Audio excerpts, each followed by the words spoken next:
அன்பார்ந்த சகோதர சகோதரிகளே, பெரியோர்களே, தாய்மார்களே, ஒரு முக்கியமான விஷயத்தை உங்களிடம் பேசுவதற்காக இந்த வீடியோ பதிவு. கடந்த ஒரு 10 நாட்களாக பல அதிர்ச்சியான சம்பவத்தை தமிழகத்திலே பார்த்து கொண்டிருக்கின்றோம். குறிப்பாக திராவிட முன்னேற்ற கழகம் ஆட்சிக்கு வந்த பிறகு ட்ரக்ஸ், கஞ்சா, சிந்தட்டிக் ட்ரக் இது அனைத்துமே பொதுவெளியில் சர்வசாதாரணமாக எல்லா இடத்திலும் கூட கிடைக்க ஆரம்பித்திருக்கிறது. இது எல்லோருமே நம்முடைய எண்மண் எண்மக்கள் யாத்திரை பயணத்தின்படி நிறைய தாய்மார்கள் இதை சொன்னாங்க. பட்டி தொட்டி எல்லாம் கிராமம் வரைக்கும் ட்ரக்ஸ் வந்துருச்சு, இதை பெரும் முயற்சி எடுத்து கட்டுக்குள் கொண்டு வர வேண்டும் என்று திமுக அரசு குறிப்பாக இந்த 33 மாத காலத்தில் வரலாறு காணாத அளவுக்கு தமிழகத்தில் ட்ரக்ஸ் புழக்கம் அதிகமாக இருக்கிறது. அதுவும் இந்த 10 நாட்களாக வந்த செய்தி நமக்கு ஒரு ஊர்ஜிதத்தை கொடுக்குது. எந்த அளவுக்கு இதனுடைய தொடர்பு, அரசியல் தொடர்பு, சினிமா தொடர்பை தாண்டி வேறு வேறு அயல் நாடுகளுடைய தொடர்பு. நீங்கள் பாருங்கள், திமுகவில் ஒரு மனிதர் அயலக அணி பொறுப்பை வாங்குறார். அப்படின்னா வெளிநாட்டில் இருக்கக்கூடிய எல்லா நாடுகளுக்கும் ஒரு பொறுப்பாளர் ஒருத்தர் வாங்குறார். அதே மனிதர் ஒரு சினிமா கம்பெனி நடத்துகிறார், JSM ப்ரொடக்ஷன்ஸ் அப்படின்னு. ஜாஃபர் சாதிக் என்கின்ற மனிதன் ஒரு பெரிய ட்ரக் நெட்வொர்க்கினுடைய தலைவராக இருக்கிறார். சமீபத்தில் Delhi special police, narcotics control bureau இருவரும் இணைந்து ஒரு சப்ளை செயினை டிஸ்டர்ப் பண்ணி 4 பேர்த்த பிடிக்கிறாங்க. 4 பேர்த்துடைய கிங்பின் தமிழ்நாட்டில் சென்னையில் இருக்கக்கூடிய ஜாஃபர் சாதிக்கை கண்டுபிடிக்கிறாங்க. அதில் குறிப்பாக என்ன நமக்கு ஷாக்கிங்காக இருக்குன்னு பார்த்தீங்கன்னா, 45 கன்சைன்மெண்ட்டில் வேறு வேறு முறையில் 45 முறை நியூசிலாந்து, ஆஸ்திரேலியா, மலேசியா அதை போல பகுதிகளுக்கு ட்ரக்ஸ் அனுப்புகிறாங்க. 3500 கிலோ, 2000 கோடி ட்ரக்ஸ் 45 கன்சைன்மெண்ட்டில் போதுங்க. எப்படி போதுனாங்க, டெசிகேட்டட் கோகனட் பவுடர், அதாவது உலர் தேங்காய், அதில் சிந்தட்டிக் ட்ரக் ட்ரக்லேயே ரொம்ப கொடூரம். காரணம் அது கெமிக்கல் பேஸ்டு ட்ரக். நேச்சுரலாக இயற்கையாக கிடைக்கக்கூடிய ஊப்பியம், கஞ்சா இதையெல்லாம் தாண்டி சிந்தட்டிக் ட்ரக், டிசைனர் ட்ரக்னு சொல்கிறது பார்த்தீங்கன்னா ஒரு கெமிக்கல் காம்போசிஷனை பிரெயினில் குறிப்பாக அந்த நியூரல் நெட்வொர்க்கை இன்னும் ஃபயர் பண்ணி அவங்களுக்கு அந்த ப்ளஷர் கிடைக்கணும் அப்படிங்கிறக்காக, அதிகப்படுத்தணும் அப்படிங்கிறக்காக சிந்தட்டிக்காக உருவாக்கக்கூடிய drugs more harmful, more dangerous, most dangerous substance in the world. அந்த சிந்தட்டிக் ட்ரக்கை உருவாக்குறாங்க. அந்த ட்ரக்கினுடைய பெயர் சூடோ எஃபிட்ரின் அப்படிங்கிற பேருங்க. இந்த சூடோ எஃபிட்ரினை பயன்படுத்தி உலகத்தில் அதிக விலை இருக்கக்கூடிய ஒரு சிந்தட்டிக் ட்ரக்கை மேனுஃபேக்சர் பண்ணுறாங்க. மெட்டா ஆம்ஃபெட்டமைன் அப்படிங்கிற ஒரு ட்ரக்கை மேனுஃபேக்சர் பண்ணுறாங்க. இதுக்கு பேஸ் பொருளாக வச்சு பயன்படுத்த போகிறாங்க. ஸோ இது டெல்லி போலீஸ் பிடிச்சதுக்கப்புறம் இது எவ்வளோ பெரிய அதிர்ச்சியை உருவாயிருக்கிறாங்க. இந்தியாவில் இது போன்ற ஒரு நெட்வொர்க்கு, தமிழ்நாட்டை சார்ந்தவங்க, அதுவும் திமுகவினுடைய அயலக அணியில் இருக்கிறவர், குறிப்பாக சினிமா துறைக்குள்ள இருக்கிறாங்க. அந்த மனிதர் ஜாஃபர் சாதிக் திமுகவுடைய முதல் குடும்பத்தில் எல்லோரோடு சொந்தம் கொண்டாடுறாங்க. முதலமைச்சர்லேருந்து மகன்லேருந்து குடும்பத்தினுடைய எல்லா உறுப்பினர்கள்ட்ட. முதலமைச்சருடைய குடும்பத்தில் இருக்கக்கூடிய பெண்கள் இந்த JSM ப்ரொடக்ஷன்ஸ் இவருடைய நிறுவனத்தினுடைய பாடல் வெளியீட்டு விழாக்கு போகிறாங்க. இது வந்த உடனே உதயநிதி ஸ்டாலின் அவர் போட்டிருக்கிற ட்வீட்டெல்லாம் டெலீட் பண்ணுறாங்க. ஸோ எந்த அளவுக்கு பேனிக்காக திமுக இருக்குன்னு பாருங்கள் சார். அவருடைய சொந்த தம்பி விடுதலைகள் சிறுத்தைகள் கட்சியில் ஒரு பெரிய பொறுப்பில் இருக்காங்க. ஸோ கட்சி பொறுப்பை பயன்படுத்தி, அயலகணி என்கின்ற பொறுப்பை பயன்படுத்தி அதன் மூலமாக வெளிநாட்டுக்கு 45 கன்சைன்மெண்ட், 3500 கிலோ, 2000 கோடி அனுப்பியிருக்கிறாங்க. இதை நாம் புரிஞ்சுக்கணுங்க. First network. இரண்டாவது பாருங்கள், நேற்று குஜராத்திலிருந்து 60 கிலோமீட்டர் தூரத்தில், போர்பந்தர் கோஸ்ட்லேருந்து 60 கிலோமீட்டரில் ஈரான் சப்பர் போர்ட்லேருந்து வரக்கூடிய ஒரு ஃபாரின் வெசலை பிடிக்கிறாங்க. அதில் 4 பேர்த்து பிடிக்கிறாங்க. 4 பேரும் பாகிஸ்தானுக்கு லிங்க். அதில் வரக்கூடிய ட்ரக்கை நீங்கள் பாருங்கள். குறிப்பாக 3110 kilo hashish, 158 kilo meta amphetamine. நாம் பேசணுங்க. அதாவது இந்த சூடோ எஃபிட்ரைனை பயன்படுத்தி சிந்தட்டிக் ட்ரக்லேயே விலை அதிகமாக இருக்கக்கூடிய மெட்டா ஆம்ஃபெட்டமைன் இங்கேயும் கிடைக்கிது. 158 கிலோ. Heroin 24 kilo. இதனுடைய மதிப்பு மொத்தமாக பார்த்தீங்கன்னா, இது மொத்தமாக 3300 கிலோ. இதனுடைய மதிப்பு பாருங்கள், இது பல ஆயிரம் கோடி, 1200 கோடி ரூபாய்க்கு கிட்டத்தட்ட இதுக்கான மதிப்பு. இதை பிடிக்கிறாங்க. எங்கே கொண்டு போகிறீங்கன்னா, அதை பிடிப்பட்டவர் சொல்கிறாங்க, இல்லைங்க, தமிழ்நாட்டிலிருந்து ஒரு படகு இந்த கன்சைன்மெண்ட்டை வாங்கிட்டு போனோம் ஹைசியில், அதற்காக கொண்டு வந்திருக்கின்றோம், அந்த படகுக்காக வெயிட் பண்ணும்போது நீங்கள் எங்களை பிடிச்சிட்டீங்க. ஸோ நீங்கள் பாருங்கள் எந்த அளவுக்கு இன்றைக்கி இந்தியாவுடைய ட்ரக் சப்ளை செயினில் நம்முடைய தமிழகம் இன்றைக்கி மையப்புள்ளியாக இருக்குது. அதுவும் தமிழகத்தில் இருக்கக்கூடிய சில நபர்கள் எவ்வளோ பெரிய கெட்ட பேரை நம்முடைய மாநிலத்துக்கு வாங்கி கொடுக்குறாங்க. அதையெல்லாம் தாண்டி நம்முடைய குழந்தைகளை, நம்முடைய சகோதர சகோதரிகளை இது போன்ற ட்ரக்ஸுக்கு அடிமையாக்கி கொண்டிருக்கின்றார். இதை நாம் உணர்ந்து கொள்ள வேண்டும். இது ஆர்ப்பாட்டம், போராட்டம் இதெல்லாம் ஒரு பக்கம் இருந்தாலும் கூட பாரதிய ஜனதா கட்சி தீர்வை விரும்புகின்றோம்.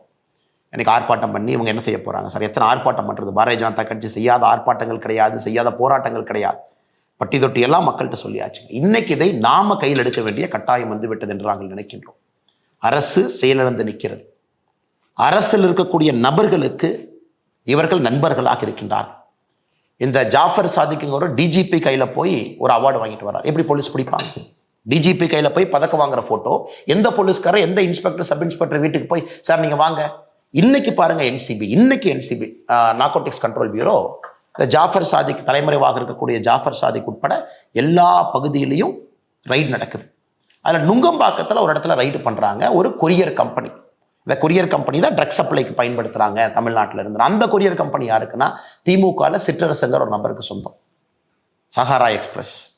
இன்னைக்கு ஒரு தனியார் தொலைக்காட்சி நிறுவனம் அதை கவர் பண்ண போகிறாங்க. அந்த நிறுவனத்தினுடைய ஜேர்னலிஸ்ட் அடித்து ஒரு ஹாஸ்பிட்டல் அட்மிட் ஆயிருக்காரு. இப்போ நடந்திருக்குது. ஸோ இதெல்லாம் ஒட்டுமொத்தமாக பார்க்கும் பொழுது மிக தெளிவாக தெரிகிறது, அரசு இதை கட்டுப்படுத்தக்கூடிய நிலைமையில் அரசு இல்லை. இது அரசனுடைய கையை தாண்டி இது நிற்குது. ஒரு பெரிய பூதமாக ஆக்டோபஸாக வளர்ந்து நிற்குது.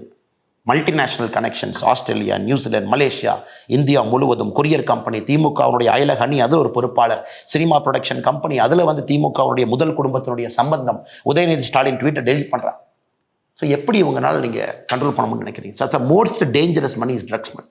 ஆப்கானிஸ்தானில் இருக்கக்கூடிய வார் பார்த்தீங்கன்னா ஹெரோயின் மணி ஃபியூல் பண்ணுச்சு. அதே போல் இந்தியாவில் உலகத்தில் இருக்கக்கூடிய முக்கியமான ஹாட்ஸ்பாட்ஸ் எல்லாமே இந்த ஓபிஎம் கல்டிவேஷன், ட்ரக் ஸ்மக்லிங், இதுலேருந்து வரக்கூடிய பணம் அடுத்து ஆர்ம்ஸ் டிராஃபிக்கிங் போகும். அதை வைத்து இன்சர்ஜென்ட்ஸ் குரூப் சண்டை போடுவாங்க. ஸோ உலகம் முழுவதும் நீங்கள் பேட்டர்ன் பார்த்தீங்கன்னா இந்த ட்ரக்கிலிருந்து வரக்கூடிய ஈஸி மணி தான் உலகத்தையே கெடுத்து கொண்டிருக்கிறது. ஒரு இன்சர்ஜென்ட் குரூப் ஃபைட்டிங்லேருந்து ஆர்ம்ஸ் ஸ்மக்லிங்லேருந்து 2 நாடுகளுக்கான சண்டை இன்னைக்கு தமிழ்நாடு அளவில் அது வந்திருப்பது ஏற்றுக்கொள்ள முடியாது. சினிமாக்குள்ள பாருங்க, பிளாக் மணியை ஒயிட் மணி ஆக்கிறதுக்கு சினிமா ஒரு துறை.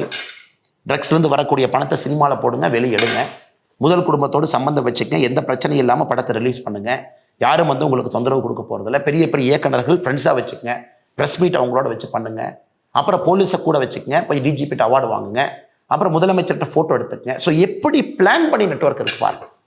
ஆனால் சகோதர சகோதரிகளே, இதற்கு ஒரே தீர்வு, ஒரு பக்கம் நான் அரசியலாக பாரதிய ஜனதா கட்சி தான் என்று சொன்னாலும் மோடி ஐயா இருக்கிறாங்க, என்சிபி ஸ்ட்ராங் பண்ணியிருக்கிறோம். இன்னைக்கு பிடிச்சது எல்லாமே மத்திய அரசு, பிடிச்சது எல்லாமே மத்திய அரசுடைய நிறுவனங்கள், நார்கோட்டிக்ஸ் கண்ட்ரோல் பியூரோலேருந்து ஹைசியில் பிடிக்கிறாங்க, ஈரான்லேருந்து வர்றதெல்லாம். இது ஒரு பக்கம் நடந்தாலும் கூட நம்முடைய வீட்டை பாதுகாக்க வேண்டிய பொறுப்பு நம்முடைய பொறுப்பு என்று கருதுகின்றேன். என்னுடைய அன்பான வேண்டுகோள், அரசியல் ரீதியாக பாரதிய ஜனதா கட்சி இதை முன்னெடுத்து கொண்டிருக்கின்றோம். ஆனால் ஒரு தனி மனிதனாக நீங்கள் முன்னெடுக்க வேண்டும் என்பதற்காகத்தான் இந்த அவசர பதிவு. ஏன்னா எல்லா பக்கமே ஊடுருவி இருக்குது சார். டெய்லி பேப்பரை படித்தா ஒரு முன்னாள் காவல்துறை அதிகாரி என்கின்ற காரணத்தினால் என்னால் கனெக்ட் பண்ண முடியுது சார். இது எங்கெங்கே போகுது, எப்படி இதை பிளான் பண்ணியிருக்காங்க, செட்டப் என்ன, இன்னும் எவ்வளவு ஆழமாக இது இருக்கும், சப்ளை செயின் எப்படி இருக்கும், லாஜிஸ்டிக்ஸ் எப்படி இருக்கும், குருவிகள் என்று சொல்லக்கூடிய கொரியர்ஸ் எப்படி இருப்பாங்க, டெசிகேட்டட் கோகனட் பவுடருக்குள்ளே வச்சு கடத்துறாங்க. ஆனால் சகோதர சகோதரிகளே, நாம் எல்லோரும் இணைந்து களத்தில் இறங்க வேண்டிய நேரம் அது தமிழ்நாட்டில் ட்ரக்ஸை ஒழிப்பதற்கு. காலேஜிலேருந்து ஆரம்பிக்கணும் சார். ஒரு காலேஜில் கூட பேரண்ட்ஸ் நீங்கள் இருக்கீங்க, ரோட்டரி கிளப், லைன்ஸ் கிளப் எல்லாம் பேச ஆரம்பிங்க. ஸ்டூடெண்ட்ஸை வந்து நார்கோட்டிக்ஸ் கண்ட்ரோல் பியூரோ என்சிபி வெப்சைட்டுக்கு போனீங்கன்னா ஓத் அகேன்ஸ்ட் ட்ரக்ஸ் இருக்கும். குழந்தைங்களை சத்திய பிரமாணம் எடுக்க சொல்லுங்கள். ட்ரக்ஸுக்கு எதிராக நாங்கள் இருப்போம். காலேஜில் எங்கே பார்த்தாலும் நாங்கள் கம்ப்ளைண்ட் பண்ணுவோம். அதற்கு காலேஜுக்குள்ளே ஒரு தனி சென்டர் இருக்கணும், ஒரு ஆள் இருக்கணும். காலேஜுக்குள்ளே காவல்துறையினுடைய டோல் ஃப்ரீ நம்பர் ரெஜிஸ்டர் பண்ணியிருக்கணும். அதை காலேஜில் இருக்கக்கூடிய குழந்தைகள் அவர்களாக முன்னாடி வந்து சொல்லணும். அதற்கான கான்ஃபிடன்ஸ் அந்த குழந்தைகளுக்கு நம்ம கொடுக்கணும்.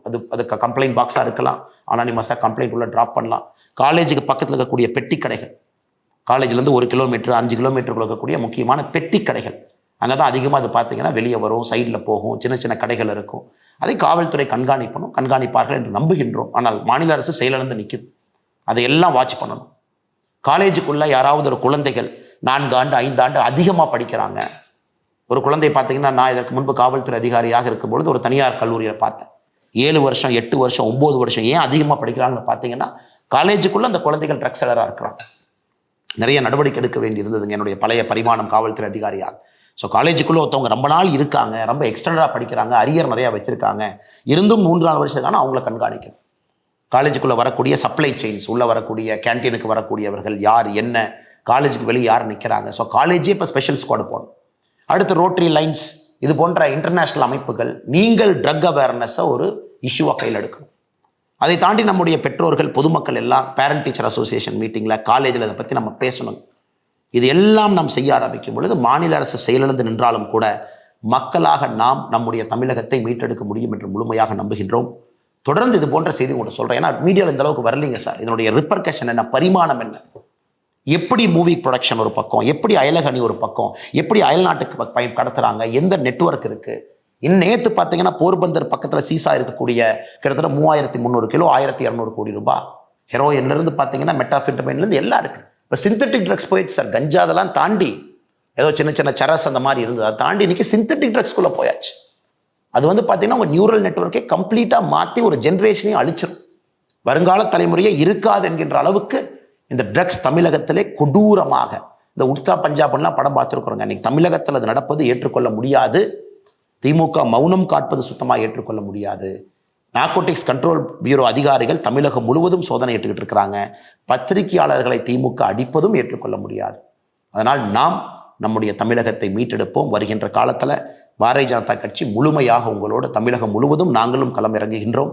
எங்களால் முடிந்த பணியை நாங்கள் செய்கிறோம். அரசியல் அதிகாரம் இல்லாமல் பட்டி தொட்டியெல்லாம் அவேர்னஸ் உருவாக்குறோம்.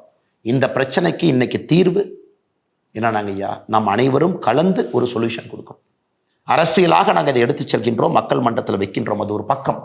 அரசியலை தாண்டி நாம் ஒன்றாக இணைந்து இந்த பிரச்சனைக்கான தீர்வை நாம் கண்டுபிடிக்க வேண்டிய நேரம். காரணம், அரசு செயலிழந்து நிற்கிறது. நிச்சயமாக நீங்கள் அனைவரும் நம்மோடு இணைந்து செய்வீர்கள் என்ற நம்பிக்கையோடு வணக்கம்.